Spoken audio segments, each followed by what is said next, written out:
안녕하세요. 저는 오늘 더현대서울 아티스트 토크 진행을 맡은 요조라고 합니다.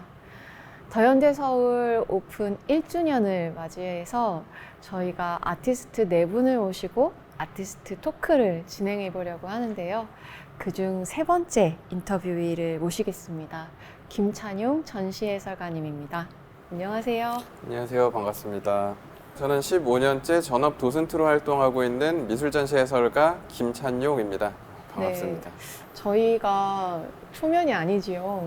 그럼요. 저희가 마지막으로 배웠던 게 현대백화점 무역센터점에서 제주도 그 미술여행? 약간 맞습니다. 그런 컨셉으로 또 얘기를 나눴던 기억이 나는데 또 이렇게 만나 뵙게 되어서 한결 더 반가운 것 같습니다. 그동안 어떻게 지내셨어요? 사실 팬데믹이 계속 이어지고 있다 보니까 다들 쉽지 않은 상황이었지만 저도 가능한 만큼 현장에서 미술 안내도 하고 이렇게 또 기회가 되면 온라인으로도 이렇게 작품에 대해 이야기하고 그러면서 좀 생존해 오고 있었습니다. 생존에. 네, 버텨내고 있었죠. 그렇군요. 팬데믹 상황이었는데 그럼에도 저 개인적으로는 굉장히 인상 깊었던 게 미술 시장은 또 굉장히 뜨거웠던 그런 분위기를 제가 확인했었거든요. 오프라인 시장도 예상외로 2021년에는 굉장히 흥했다는 평가를 받고 있고요. 네. 그 외에도 요즘에는 흔히 NFT라고 많이 얘기하는 온라인 미술 시장이나 맞아요. 미술 플랫폼도 굉장히 확대되고 있는 상황이라서 굳이 꼭 팬데믹 때문에 우리가 움직임이 적다고 해서 미술 시장까지 죽은 건 아닌 작년과 또 올해가 되지 않을까라고 다들 기대도 하고 전망을 하고 있는 상황인 것 같습니다. 네. 아트페어하고 이 전시회하고는 또 상황이 좀 다른 것 같다라는 느낌도 받았어요. 아무래도 실제로 이렇게 찾아가서 공간에서 이렇게 감상해야 한다라는 어떤 그런 환경이 주는 조심스러움이 확실히 있지 않았나 그런 생각이 드는데, 그럼에도 이 더현대서울 알트원 전시는 매번 아주 큰 이슈를 만들어냈던 것 같은데요. 찬용님이 또 이렇게 또 네네. 계속 함께 해주시고 그래서 그런 게 아닌가. 건축물 자체가 워낙 시작부터 이슈였었기 때문에 맞습니다. 프랑스 파리의 퐁피드 센터 건축에 참여한 리처드 로저스가 참여해서 만들어진 모던한 건축이잖아요. 또 그 내부에 위치하게 된 굉장히 현대적인 미술관을 표방하고 있어서 저도 감사하게 이제 제안을 해주셔서 앤디 워홀전에도 참여를 했었고 비욘 더 로드란 전시에도 참여를 했어가지고 네. 또 현대적인 전시를 다채롭게 선보이고 있는 공간이라서 미술 좋아하시는 분들한테는 이제 하나의 좀 핫플레이스가 되어 있지 않나라고 저도 어깨 너머로 구경하고 있습니다. 네, 말씀해주신 것처럼 이 알트원에서는 이제 앤디 워홀을 시작으로 해서 팝아트 전시에서 이머시브, 그리고 이제 지금은 MZ세대 사진작가님의 사진으로 이렇게 소통을 하고 있습니다. 세대 간의 어떤 그 소통을 뭔가 이렇게 꾀하고 있다. 약간 이런 느낌을 받기도 해요. 특별히, 이건 정말 어려웠다 싶은 그런 작품이나 전시가 있으셨는지 궁금합니다.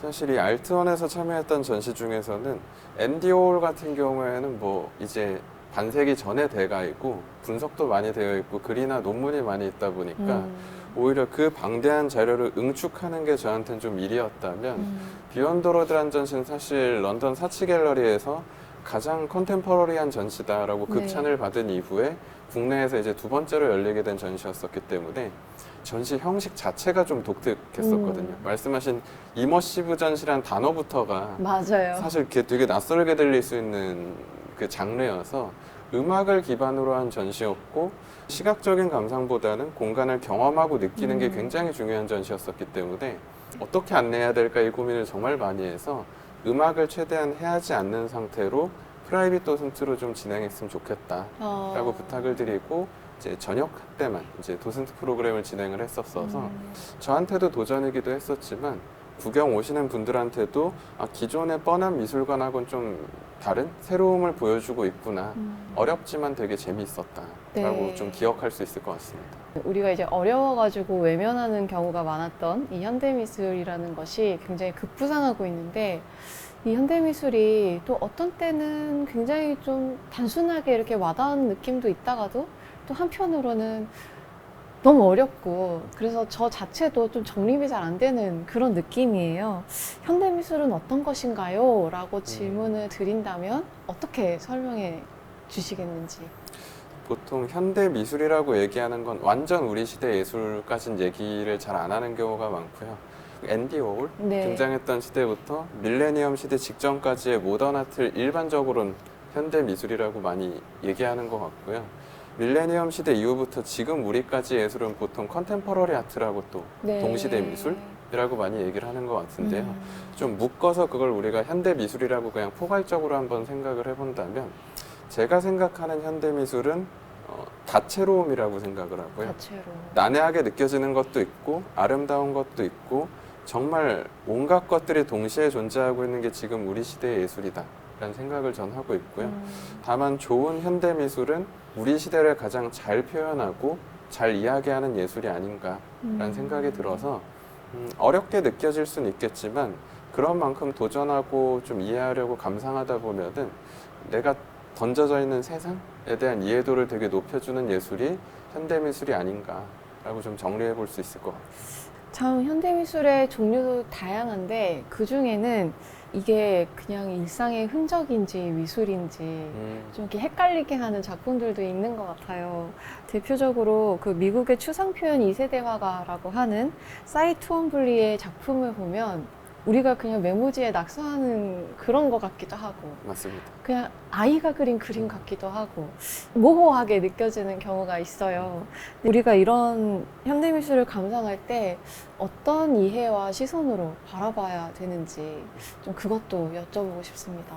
사이톤블리 작품은 대충만 막 찾아보셔도 그냥 막 선 이렇게 네, 뒤섞어 맞아요. 놓은 것 정도가 작품의 끝이다 보니까 미술 관심 없거나 좀 아름다운 미술을 일반적으로 좋아하시는 분들의 시선에서는 이게 무슨 작품이냐, 감동도 없다라고 얘기하실 수도 있지만 그 시대를 이해하고 보면 분명 다른 지점이 전 존재한다라고 생각하거든요. 사이톤블리가 활동했던 시대가 마침 알트원에서 또 첫 전시였던 앤디 워홀이 활동했던 시기 직후로 네. 보시면 될 것 같고요. 그 이후 그래피티라는 장르가 나오기 그 사이의 교두보에 해당하는 예술가여서 미국의 그 추상예술과 그 기존의 형식을 깨려고 했었던 좀 더 대중적인 예술을 융합시켜 나간 예술가라고 할 수 있을 것 같은데요. 미술 작품 보실 때도 우리가 처음부터 너무 그걸 심오하게 보려고 하면 되게 어렵잖아요. 네. 그래서 저는 레벨을 차근차근 올리는 걸 추천드리고 있어서 일단 시작은 그 예술가가 어떻게 살았는가라는 인생 드라마에 대해 관심 갖는 것도 매력이 될 수 있을 것 같고요. 다만 드라마에만 심취하면은 미술을 못 보게 되는 경우가 있거든요. 뭐 예를 들어서 뭐 고흐급의 가난이나 아니면 피카소급의 스토리는 있어야 예술가 인정이지 약간 이런 느낌이 있다 보니까 인생으로만 작품을 보시려는 경향이 있는데 그런 식으로 보면 사이톤블리 작품은 진짜 뭐 인생 드라마가 많이 분석된 것도 아니고 해서 난해하게밖에 안 느껴지거든요. 그럴 때 시대를 한번 이해하기 시작하면 그 당시 인종차별과 더불어 전쟁 이후 자본이 폭발하던 시대의 미국 그리고 같은 시기에 활동했고 똑같이 낙서 계열의 예술을 했지만 그 흑인 그래피티 아티스트인 바스키아하고 사이톤블리가 보여주는 그 해체 방식이 또 다르기 때문에 백인 예술가와 흑인 예술가의 시선 이런 시대적 문제에 대해 관심을 갖고 또 보다 보면 그게 예쁘다, 아름답다 이런 개념까지는 아니더라도 이 예술이 무엇을 추구했고 이 시대에 어떤 의미가 있었는가라는 감상의 집중 정도는 충분히 가능하지 않을까라고 네. 좀 추천을 드리고 싶습니다. 벽에 붙은 바나나 한 송이의 가격이 1억 5천만 원이 된 어떤 그런 사건이 있었잖아요. 네. 어떤 개념, 어떤 행위도 예술이 될 수 있다라는 그런 정의를 보여준 일화가 아닌가 저는 그런 생각이 드는데 마우리치오 카텔란의 코미디언이라고 하는 작품이었죠. 네. 저는 이게 참 이해하기가 쉽지 않았는데요. 이 작품에 대해서도 좀 설명을 부탁드리고 싶습니다. 그렇죠. 그 작품도 참 이슈가 너무 많이 됐던 작품이라서 네.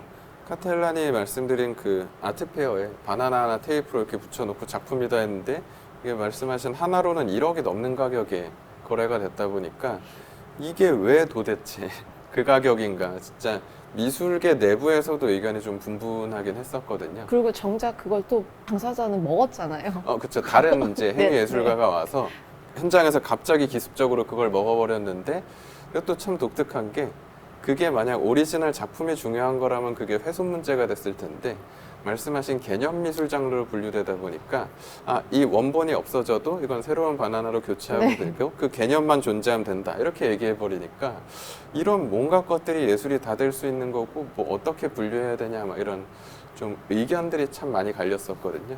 갤러리 측에선 작품 선보일 때 말은 되게 좀 어려워 보이게 얘기한 게 있었죠. 이 바나나는 세계 무역과 더불어 중의적 의미를 가지고 있고 고전적 코미디의 장치다. 이렇게 말은 되게 어렵게 해놨는데 그 작품이 좀 가치가 부여될 수 있는 이유는 우리가 어찌 보면 현대 예술을 사치품처럼 생각하거나 작품을 진짜 관심 있게 보고 감상해서 그걸 느낀다기보다는 예를 들어 엄청 큰 아트 페어에 걸려 있으니까 대단한 거야. 혹은 말씀하신 것처럼 유명 예술가 작품이니까 뭔가 있겠지? 이런 식으로 어떤 기준으로 우리가 예술을 보고 판단하는가에 대해서 풍자하는 작품에 해당한다고 봐주시면 좋을 것 같고요. 그 상황 자체가 코미디에 해당하잖아요. 그 코미디스러운, 그럼에도 거기에 그렇게 가격을 부여하고 있는 이 자본주의 사회의 시스템 자체가 이제 개념화되면서 거기에 가치를 부여했다라고 보시면 좋을 것 같아서 사실 약간은 그들만의 리그 같은 느낌이 있죠. 맞아요. 이와 같은 예술을 사실 제일 잘하는 예술가가 국내에서도 좀 요즘에 인기 많아진 뱅크시라는 예술가가 네. 그렇게 시스템을 건드리면서 개념적인 예술을 또 많이 선보이고 있어서 과거처럼 막 장인 정신으로 보여주지 않는 것들도 얼마든지 예술이 될 수 있는 시대가 됐다라고 기억하시면 좋을 것 같고요. 네. 참 지금까지 어렵지만 또 솔깃한 현대미술에 대해서 이야기를 나눠봤습니다. 그럼 우리 찬용님이 보시기에 앞으로의 현대미술은 또 어떻게 변화해 나갈 거라고 보시나요? 전 지금 엄청난 과도기에 던져져 있다라는 생각을 하거든요. 르네상스 시대라고 우리가 보통 얘기했었던 14세기에 유화물감 나온 다음에 거의 500년 가까이 그게 미술의 주요 재료로서 군림해 왔었다면 지금 말 그대로 NFT니 메타버스니 크립토 아트니 이런 걸 얘기하는 시대가 되었잖아요. 이제는 디지털하고 암호화를 통해 만들어내는 이미지 자체가 하나의 미술 재료가 되어버리는 시대가 됐다라는 생각을 하고 있고요. 오프라인 시장 외에도 이제 온라인에서 소수만이 아니라 다수가 미술을 다양한 형태로 수집할 수 있는 상황이 열렸다라는 생각은 하는데 다만 아직은 그게 자리 잡지 않았다 보니까 온라인 시장은 아직은 약간 투기나 위험 요소들이 남아있는 것 네. 같고 좀 정돈이 돼야 되지 않은가라는 생각을 하고요. 개인적으로는 지금 팬데믹 때문에 우리가 이동이 위축되어 있긴 하지만 온라인 시장이 커졌다고 해서 전 오프라인 시장이 죽는 건 아니라고 생각하거든요. 또 하나의 시장이 형성되는 거다라고 생각을 해서 오히려 온라인 시장이 새롭게 확산되는 만큼 오프라인 시장에서도 분명 새로운 활성화가 또 커지지 않을까라는 기대를 하고 있는 게 아마도 저를 포함한 미술계의 사람들의 좀 바람이자 시선이 아닐까라고 좀 정리할 수 있을 것 같습니다. 알겠습니다. 저희가 지금 여기 앉아있는 알트원에서는 테레사 프레이타스의 전시가 또 한창입니다. 여기서만 보기에도 이 분위기가 살짝 짐작이 되실 것 같은데 봄의 기운이 물씬물씬 풍겨 나오는 게 느껴지시지요? 이 작가에 대해서도 좀 설명을 부탁드려도 될까요? 테레사 프레이타스 같은 경우에는 30대의 굉장히 젊은 사진 작가이고요. 이번 알트원에서의 전시가 본인한테는 첫 개인전에 해당하거든요. 그래서 말씀하신 것처럼 약간 핑크핑크하다고 할까요? 딱 봐도 봄 기운이 스며든 것처럼 기분 좋아지는 사진을 찍는 작가이고 사진의 색감을 굉장히 독특하게 작업을 해서 언뜻 봤을 때 그림 같다라는 맞아요. 생각이 드는 우리가 일반적으로 기대하는 아름다운 미술을 하는 예술가라고 할 수 있을 것 같아서 MZ세대를 위한 또 전시라고 얘기가 되잖아요. 네. 공간도 아름답게 꾸며져 있지만 이 작가 자체도 SNS에서 본인 작품을 활발히 공개하면서 굉장히 큰 인기를 얻고 있는 예술가이기 때문에 옛날처럼 이제 뭐 갤러리에 가서 뭐 개인전을 하고 이러면서 본인을 알려야 되는 게 아니라 완전히 다른 형식으로 예술가들이 자신을 알리고 또 오프라인으로도 이렇게 연계돼서 작품을 소개할 수 있는 기회가 열려가고 있는 것 같아서 그런 점에서 이 알트원 전시도 전 참 재밌다 싶었던 게 작가를 발굴하고 소개하고 있다는 점에서도 되게 좀 멋지다라는 생각은 하면서 봤고요. 정말 그 소통도 활발하게 하는 작가님인 것 같더라고요. MZ세대가 이렇게 미술에도 관심이 있을 뿐만 아니라 구입하는 일에도 굉장히 활발하게 관여를 한다라는 이야기를 들었어요. 소위 아트테크에 관해서도 혹시 찬용님은 어떻게 생각하시는지? 조금 여유가 생기면은 전 무조건 신진 작가의 작품을 사서 미술 좋아하시는 분들이나 전문가분들한테 기증하는 행위를 이어가고 있거든요. 그게 이런 또 다른 테레사 프레이타스가 발굴되는 계기라고 생각해서 저는 그런 식으로 참여를 하고 있는데, 요즘 MZ세대는 진짜 미술에 대한 접근법 자체가 아예 달라져서 네. 분할 투자도 있고 할부 구매도 있고 심지어 뭐 계속 얘기하게 되는 뭐 NFT 같은 온라인상에서 구매하는 형태의 작품들도 존재하다 보니까 이제 앞으로 벌어지게 될 메타버스 시대에는 오히려 MZ세대가 그 공간의 컬렉션을 주도하게 될 거다. 고흐, 피카소 이런 전시만이 뭐 사랑받고 위대하다는 평가를 받는 게 아니라 가장 이 시대에 어울리는 예술가일 수 있잖아요. 사람들이 반응하고 좋아하는 예술가일 수 있기 때문에 그런 점에서는 이 공간이 그 MZ세대를 위한 아트테크의 하나의 방법 혹은 가능성이나 그 길에 대해서도 제시해주고 있는 모습이 아닌가라고 생각해 볼 수도 있을 것 같아요. 그렇군요. 전시 해설가 김찬용님과 함께 이 현대미술에 대해서 좀 얘기를 나눠봤는데요. 개인적으로 저한테도 좀 난해한 데가 있었던 현대미술을 이렇게 또 쉽고 친절하고 자세하게 설명해 주셔서 정말 즐겁고 또 유익한 시간이었습니다. 그럼 저희는 여기서 마무리해 보도록 하겠습니다. 찬용님 나와주셔서 너무 감사드립니다. 감사합니다. 감사합니다.